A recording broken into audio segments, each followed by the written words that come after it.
आपण राज्यभरामध्ये देशभरामध्ये लोकसभेचं वातावरण बघतोय। वेगवेगळ्या पक्षाचे वेगवेगळे उमेदवार आपापली ताकद या ठिकाणी आजमावताना आपण बघतोय। यामध्ये सगळ्यात महत्त्वाचं म्हणजे बारामती लोकसभा मतदारसंघ असेल, माढा लोकसभा मतदारसंघ असेल, या मतदारसंघामध्ये सुद्धा आता एक वेगळेपण चर्चेला आलेलं आपण बघतोय। आता सध्या आपण चर्चा करूयात माढा लोकसभा मतदारसंघाविषयी की माढ्यामध्ये सध्या दोन तगडे उमेदवार आहेत।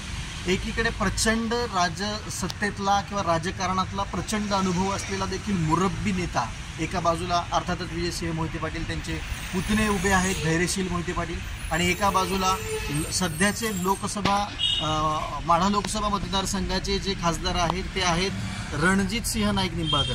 खरं तर कोणाचं पारडं नेमकं जड होईल, मला असं वाटतं की एकंदरीतच जर विचार केला तर मोहिते पाटील गटाचा, मोहिते पाटील चा जो काही भाग आहे किंवा त्यांचे जे काही ओळखी म्हणा किंवा त्यांचे लोकांशी असणारे संबंध असतील, या सगळ्या बाबतीमध्ये संस्थेच्या माध्यमातून त्यांनी आपली राजकारणावरती, शिक्षण संस्थेच्या माध्यमातून, सहकारी संस्थेच्या माध्यमातून एक वेगळी पकड ही नक्कीच ठेवलेली आहे। परंतु नेमकं या भागामध्ये माढा लोकसभा मतदारसंघामध्ये आपण बघतोय की पाण्याचा प्रश्न हा बऱ्यापैकी गंभीर होता आणि मोदी सरकारच्या काळात रणजितसिंहांनी तो बऱ्यापैकी मिटवण्याचा प्रयत्न केला आहे। त्यामुळं जनतेचा कौल बऱ्यापैकी या बाजूने सुद्धा जाताना आपण बघतोय।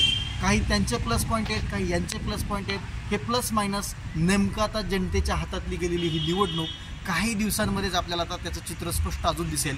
पण मला नक्की वाटतं या ठिकाणी 400 पारचा जो आकडा आहे, नरेंद्र मोदींना मतदान करा म्हणजे विकासाला मतदान, अशा पद्धतीची एक वेगळी भूमिका लोकांच्या मधून जी येताना दिसते।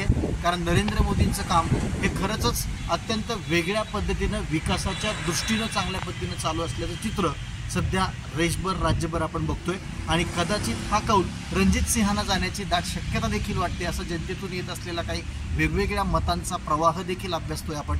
तर बघूया नक्की, सध्या तरी चित्र असंच आहे। धन्यवाद।